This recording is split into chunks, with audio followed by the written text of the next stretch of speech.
What was life like for the black and white farmers in rural Georgia during the cash-poor years of the Depression? And how was the Carter farm able to modestly prosper? How did sharecropping operate in rural Georgia during the Depression and afterwards? And how was Earl Carter, Jimmy Carter's father, fairer than most other white landlords? Did his sharecroppers and laborers live a hard life, even with a gracious landowner? And what were the unintended consequences of FDR's New Deal farm policies early in his presidency? And how did whites accept the increasing civil rights of black farmers?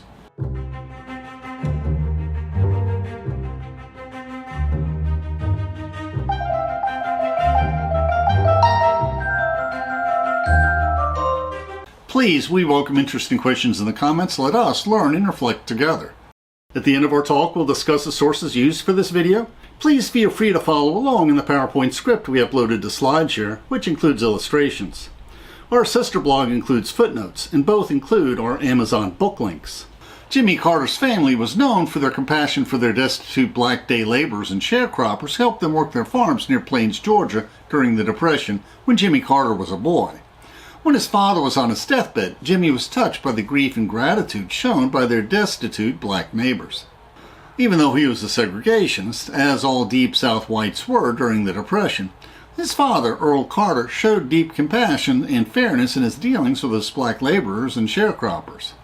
Jimmy remembered, Daddy knew how much each family earned, how much they owed, what equipment or tools they had, their past record as field workers or sharecroppers, the degree of their industry and ambition, and of course their misbehavior on weekends involving the law. Jimmy Carter's mother, Lillian Carter, was a nurse who had many patients. He remembered, Mama worked as a nurse as much as possible between having children, either in the hospital but more often as a private nurse. She earned $4 a day for 12 hours or $6 for 20 hours. This was a lot of money during the Depression. When any of their destitute black neighbors fell sick, she never charged them anything for her help, but they would usually bring her what they could afford, a piglet, some chickens, a few dozen eggs, or perhaps blackberries or chestnuts. Because she spent so much of her time nursing, Jimmy remembered, most of the time we didn't expect Mama to be at home when we returned from school, but she would usually leave us a note listing our chores on a little black table, letting us know when she'd be back home. Later, my sister Gloria and I would tease Mama by saying that we always thought that the little black table was our real mother. Jimmy Carter continued, Unlike my father, Mama was often inside the tenant houses performing her nursing duties, and she knew about their families, the general status of their health, and their personal sanitary and grooming habits. But I was the one who lived with them, ate at their tables, and participated in their family conversations. The black parents, and especially the women, would talk directly to me about their concerns, and I realized as I grew older that these were messages they hoped I would pass on without their having to speak directly to my parents. And I usually found a way to bring up these issues at home when I thought it might help. Daddy treated the workers on our farm with meticulous fairness, and Mama's concern for them was well known. This gave us an advantage in attracting the best farmers, and I can only remember one or two cases when a family voluntarily moved to accommodate a personal need, to take a full-time job with a sawmill, or to move to a larger or better farm. Jimmy Carter recalls, There was an issue that troubled my mother during my political years, when the news media began to probe our family's history. One day she said to me, Jimmy, one thing bothers me. Reporters have criticized your daddy lately about not being for racial integration. What they don't recognize is that he died in 1953, when there was no such thing as integration. Nobody ever heard of Martin Luther King or any other civil rights movement. Your daddy always rejected all the racist organizations that degraded or persecuted black people. And both races always knew him to be fair and helpful. I was real controversial in the community sometimes, but he supported everything I did to help black people and to treat them well. We previously reflected on how Jimmy Carter described his transition from plowing with mules to commanding a nuclear submarine in his autobiography that he wrote when he was 90, and in the stories we heard in our guided tour of his presidential library. And most of these stories we do not repeat in this reflection. W.E.B. Du Bois, in his Soul of Black Folk, reflects on the development of sharecropping during Reconstruction. Many of the owners of the ostentatious plantations, like that depicted in the movie Gone with the Wind, faced hard times after the Civil War. No longer could overseers with whips command hundreds of slaves to work the fields of the vast plantations, as the slaves were freed. Plantation houses in the way of Union troops were devastated, and many of the others were abandoned when their owners went bankrupt after the Civil War. The South was no longer King Cotton as Great Britain started growing cotton in India and other places. Many of the plantations were broken up into smaller farms, but the landowners were cash poor and could not pay the destitute black families who picked the cotton from the former plantation fields. Instead, they arranged to share the profit from the crops with their sharecroppers at harvest time, loaning them enough money to get by. Especially during the Depression, cash was scarce in rural Georgia, and the landowners often had a hard time making a living, which increased the temptation to cheat their sharecroppers. Jimmy Carter tells us, Southern farm population increased by 1.3 million between 1930 and 1935, as desperate people lost their jobs in failing factories, left their urban homes, and eventually wound up in places like our community near Plains, Georgia. Throughout the South, and particularly in southwest Georgia, there had long been a growing dependence by landowners on destitute families who owned little other than their clothes on their back and some cooking utensils, who were eager to occupy any vacant shack and to work as day laborers or on shares under almost any arrangement. By 1935, families who owned no land worked more than half of Southern farms. And he remembers, even when I left home in 1941 to go to college, the absence of mechanized power, the almost total dependence on manual labor, and the basic agricultural techniques were relatively unchanged since colonial times. The income of small landowners who cultivated about 40 acres was approximately the same as that of tenants with an operation of the same size. Paying taxes and the full cost of livestock, seed, fertilizer, and other supplies ate up the advantage of not paying rent. And those who did not own land, mules, equipment, or tools other than a hoe or axe had almost the same lowly status as day laborers and usually worked on halves. The landowner would allot the family as much land as they could work and usually furnish 2 mules, a wagon, plows, fertilizer, and seed, plus a cabin and a garden plot. They usually grew cotton and peanuts and also cut firewood. Typically, they drew about $3 or $4 a week for living expenses, which they spent in the owner's store. These stores were an important source of income for landowners who could abuse their tenants by charging unscrupulously high prices and credit charges for the loans and supplies. One study in the South showed that credit and interest charges averaged above 25%. And the Carters had just such a store, but they didn't take advantage of their tenants, as many did.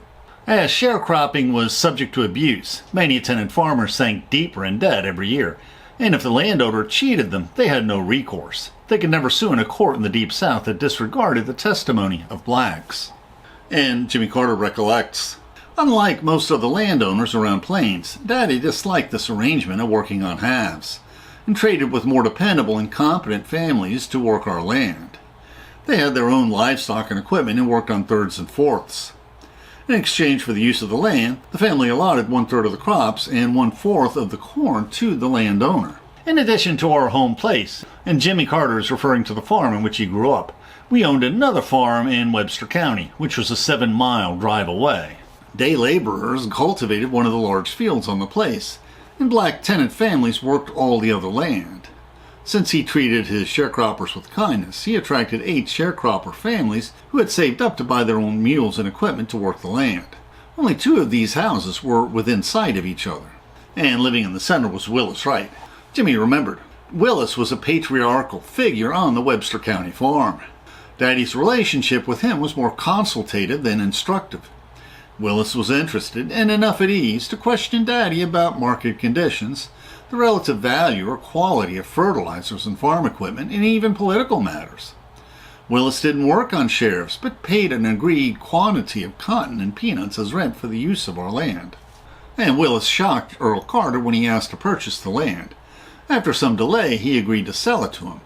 With his help, Willis is one of the first houses in his area to be wired for electricity early in the 40s, when rural electrification came to Webster County.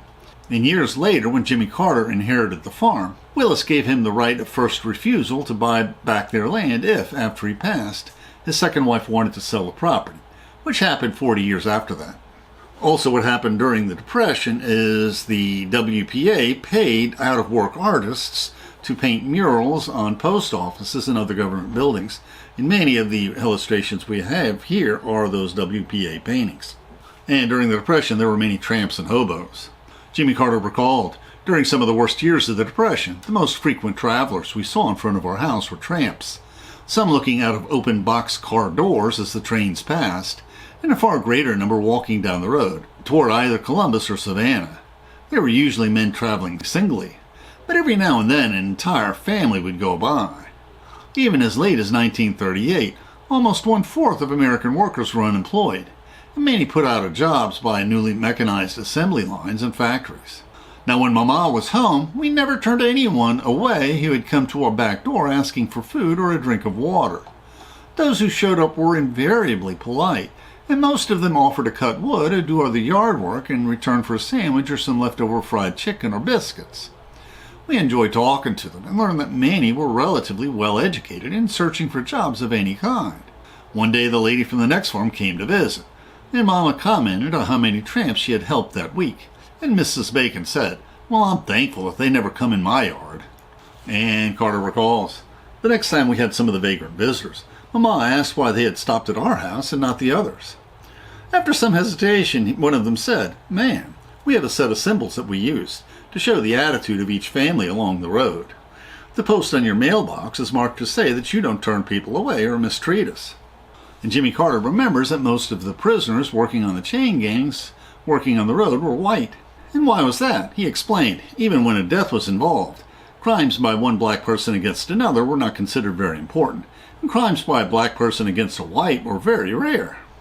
Also, whites were more inclined to take legal cases to the authority, and were more likely to be guilty of fraud, bad checks, and thefts. And often landowners would intercede with the sheriff and judge to minimize the lost time of a good black worker. And one of the most cherished jobs for blacks was to work on the railroad section gang, replacing rotten cross ties and driving spikes to hold the rails in place. Although this was hard work, it was steady and well-paying work, and often their sons would inherit their jobs. And there were some unintended consequences of the New Deal farm policies. In 1933, when Jimmy Carter was 9 years old, and soon after Franklin Delano Roosevelt was elected, Congress passed the Agricultural Adjustment Act as part of the New Deal legislation. Although the cotton harvest that year was bountiful, a perennial problem was that so many crops were harvested that the prices were so low that the farmers could not recover their costs. Jimmy Carter remembers the solution. The decision in Washington was that a substantial part of the crop would have to be destroyed. Most Southern farmers approved of the offer of cash payments at harvest time, equal to the expected net profit per acre, to those who would plow up as much as half their crop. More than 10 million acres of cotton were destroyed, about one-fourth of the crop, and by fall the price had jumped back up to 10 cents a pound. In addition, farmers were required to slaughter and burn 200,000 young hogs across the country. Now, for some, including my father, these were sacrilegious acts, and totally unacceptable invasion by the federal government into the private affairs of free Americans. Despite being an otherwise loyal Democrat, he never forgave Roosevelt, nor did he ever vote for him again. And the tenancy system remained, with more than half the farms still worked by those who owned none of the land. By 1934, the New Deal programs had increased total farm income in the South, but income from cotton was still only 45% of what it had been in 1929, and few government benefits went to the most needy. Government policies encouraged both the decline of the small farm and the rise of mechanized farms on large tracts of land. Jimmy Carter rues. It was easy for unscrupulous proprietors to force the tenant families from the farm and subsequently receive payments for the portion of the total crop that would not be planted. For many of the poorest farmers, the New Deal had become a curse, not a blessing. About a fourth of the tenant families were forced off the farms during the 1930s, even more after we ended the war in 1941. Fewer Southern families owned automobiles in 1940 than 10 years earlier. The farm population was relatively unchanged, and the basic tenant system would continue for 2 more decades until the 60s. With little opportunity for off-farm employment, the rural families had nowhere to go to find a better life. In addition, seasonal farm workers were not covered by the New Deal minimum wage legislation, and the Jim Crow and segregation era sprung from the ending of the Reconstruction after the Civil War. Jimmy Carter recalls, many older white Georgians still remembered vividly the anger and embarrassment of their parents, who had to live under the domination of carpetbaggers and their southern allies, who were known as scalawags. And the defeated Southerners would always be bitter, Carter remembers. My mother was about the only one in her family who ever spoke up to defend Abraham Lincoln. I don't remember ever hearing slavery mentioned, only the unwarranted violation of states' rights and the intrusion of the federal government into the private lives of citizens.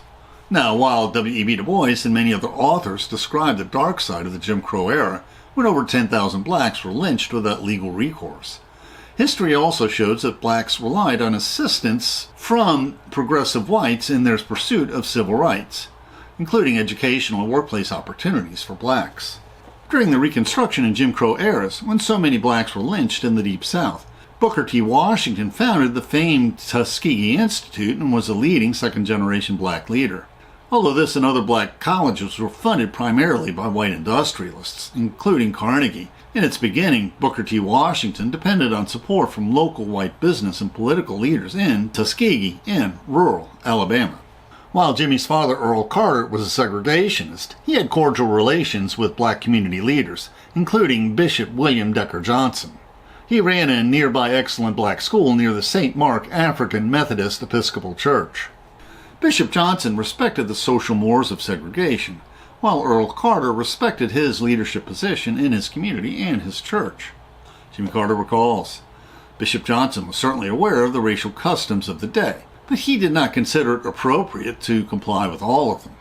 It was understood that he could not come to our front door when he wished to talk to my father, but neither would he deign to come to the back. Instead, he would arrive in his chauffeured black Packard or Cadillac, park in our front yard, and sound the horn.